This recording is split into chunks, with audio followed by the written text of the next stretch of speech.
Ciao ragazzi, come state? Io mi chiamo Carmen, sono un assistente di volo con base a Breslavia. Vi auguro a tutti un felice anno nuovo perché questo video uscirà esattamente nel primo giorno del nuovo anno.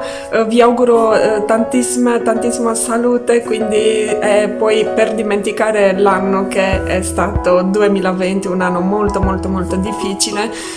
Vi racconterò in questo video quello che riguarda il futuro dell'aviazione, cioè nella mia opinione che cosa succederà nei prossimi anni e come viaggeremo, quindi comunque sarà tutto un po' cambiato. Resta con me. Si può prevedere cosa ci riserverà il futuro? Ebbene sì, è un po' difficile, diciamo così, perché soprattutto con le restrizioni che corrono per tutta l'Europa è un po' un segno di domanda. Da migliaia di voli al giorno in Europa e nel mondo, quello che si può prevedere è che l'industria aviatica si riprenderà piano piano verso la metà dell'anno prossimo. Ma comunque, dai, rimaniamo ottimisti. Il settore aereo è uno dei comparti più colpiti di questa malattia di cui siamo tutti a conoscenza. E solo a marzo gli aeroporti italiani hanno perso quasi 11,5 milioni di passeggeri, pensate un po'. Poi la regione che più di altre ha ridotto in modo drastico il trasporto aereo è stato il Golfo Persico e almeno la metà degli aerei di tutto il mondo sono a terra. La maggior parte dei voli operati dai restanti aerei sono stati di recupero o rimpatrio. Per esempio, per un po' di tempo, quando vigevano le restrizioni più dure, il governo ha permesso in Italia, in caso di urgenza assoluta per i cittadini italiani o gli stranieri residenti in Italia, che si trovavano all'estero in via temporanea, per esempio per turismo, per affari e tanto altro, o per cittadini italiani costretti a lasciare definitivamente il paese estero dove lavoravano o studiavano, perché ad esempio sono stati licenziati, hanno perso la casa, il loro corso di studi o è stato definitivamente interrotto. Dunque per questi italiani il governo ha permesso di far entrare, quindi di fare dei voli di rimpatrio. Ma una volta finita l'emergenza, come voleremo? Ci sono diversi punti di vista. Sembra certo che non c'è la spinta per fare un volo e le ricerche evidenziano che solo 4 passeggeri su 10 pensano dopo 6 mesi di salire in aereo. Ma io sono personalmente più ottimista perché, come ho già parlato in un altro video, qui lascio il link nella descrizione, comunque io ho già parlato dei filtri HEPA, comunque sono speciali filtri che sono abilitati a trattenere la maggior parte dei batteri e altri agenti che normalmente temiamo. Comunque se vi piace questo video lasciate un like e comunque iscrivetevi al mio canale così non vi perdete nessun altro video sull'aviazione. Ritornando al discorso su come viaggeremo in futuro, rimaniamo ottimisti, come vi ho detto anche prima, ci sono diversi scenari che a mio avviso non saranno molto presto messi in pratica, come il distanziamento sociale in aereo sui posti a sedere. Un posto vuoto tra un passeggero ed altro è un po' difficile da fare. Ogni compagnia si deve più o meno adattare a questa norma.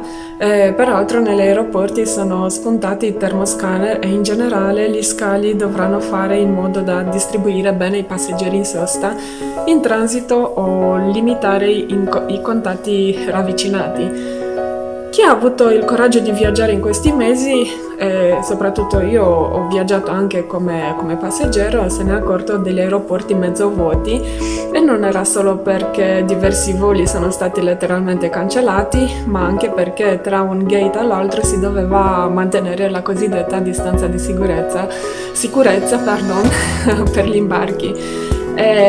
Per salvaguardare la salute dei passeggeri e per prevenire il contagio, la compagnia aerea per la quale lavoro ha previsto misure di sicurezza eccezionali, tra cui tra diverse fasi prima del volo in aeroporto, durante l'imbarco a bordo dell'aereo e l'atterraggio ci sono diversi diversi stati di sicurezza presi molto seriamente. Dunque, per quello che riguarda per non fare una lunga lista, vi ricordo solo quelli principali, tra cui la mascherina obbligatoria per tutte le fasi dell'imbarco, volo e disimbarco, e soprattutto l'uso del disinfettante sempre, e dispositivi contactless in aeroporto, la pulizia e la disinfestazione giornaliera dei propri aerei con sistemi sanitari al pari delle strutture ospedaliere. Quindi pensate un po' che in aereo è come andare in ospedale. In ospedale, per entrare in un ospedale in questi giorni dovresti essere molto in sicurezza, nel senso che lì tutto è disinfettato, tutto è bello pulito, quindi anche in aereo abbiamo lo stesso ambiente, quindi molto sicuro.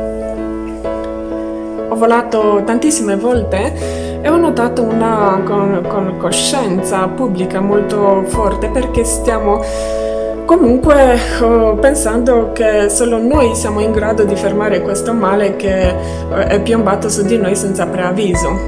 Come ricordavo nel video che ho fatto il mese scorso, che si chiama Come è sicuro viaggiare di questi tempi, è quasi improbabile, o almeno impossibile, di contrattare qualcosa in aereo. Innanzitutto è un ambiente altamente secco, per esempio l'umidità dell'aria all'interno di un aereo può arrivare a soltanto 20%. Al virus di solito piace l'ambiente molto umido, quindi pensate un po' che quando si trova davanti a un ambiente molto secco non è molto felice, diciamo così. Quindi pensate che qualche volta, perché stiamo anche 10 ore in aereo, il rischio è zero se si indossa la mascherina correttamente. In Italia la questione dal punto di vista commerciale è spinosa, la perdita è immensa, anche perché con i ristoranti chiusi, per esempio, gli aeroporti diventano non sostenibili. Bisogna ritornare al più presto possibile a una situazione di sicurezza per riprendere con il flusso di passeggeri. Ma quale sarebbe la domanda di trasporto aereo nel medio e lungo periodo? Secondo IATA, che è praticamente l'abbreviazione del International Air Transport Association, sebbene negli ultimi anni alcune crisi abbiano creato notevoli difficoltà per la maggior parte degli operatori del settore, il trasporto aereo segue un trend in continua crescita. In lungo periodo cresce la domanda di trasporto aereo su ogni distanza. Aumentano così le infrastrutture e anche la liberalizzazione a livello di politiche normative. È poi vero che il medio periodo lo sviluppo dei flussi risentirà degli effetti di tali crisi. Soprattutto questa è una delle crisi più maggiori, quindi peggio di quella del 2008 secondo me. Questa comunque resta un'opinione dell'organismo più importante del settore a livello mondiale, quindi la IATA, come ho già ricordato prima. Poi ci sono dei fattori positivi per quello che concerne il mercato interno europeo e l'espansione. La concorrenza del trasporto aereo è determinata dallo sviluppo della rete ferroviaria e l'allargamento a est dell'Unione Europea, che stimolerà il traffico tra l'Europa centro-occidentale e quello orientale e l'espansione dei vettori low cost. Quindi, ragazzi, se vi è piaciuto questo video, lasciate un mi piace sotto il video, iscrivetevi al canale così non vi perdete nessun altro video in futuro. Comunque io resterò ogni settimana, farò un video su qualsiasi argomento per quello che riguarda l'aviazione e soprattutto per quello che riguarda l'attualità. Quindi ragazzi, a mio parere, a mio avviso, l'industria aeronautica, l'industria dell'aviazione civile riprenderà piano piano. Nel corto periodo, diciamo nel corto medio periodo, non saranno grandi cambiamenti perché comunque è un settore che si deve un pochettino stabilizzare visto tutta questa crisi che gli è piombata letteralmente addosso, quindi tantissimi aerei sono rimasti a terra, la gente è rimasta chiusa in casa. Si riprenderà, non vedremo cifre straordinarie nei prossimi 2-3 anni, però poi ci sarà un'accelerata pazzesca, quindi io dico come ho già ripetuto nel video, rimaniamo molto molto ottimisti. Comunque, se vi è piaciuto questo video lasciate un mi piace, questo aiuterà per l'algoritmo YouTube, questo video sarà visto da più persone. E comunque iscrivetevi al mio canale così non vi perdete nessun altro video sull'aviazione. Intanto vi auguro un buon anno e vi abbraccio tutti. Ciao, alla prossima!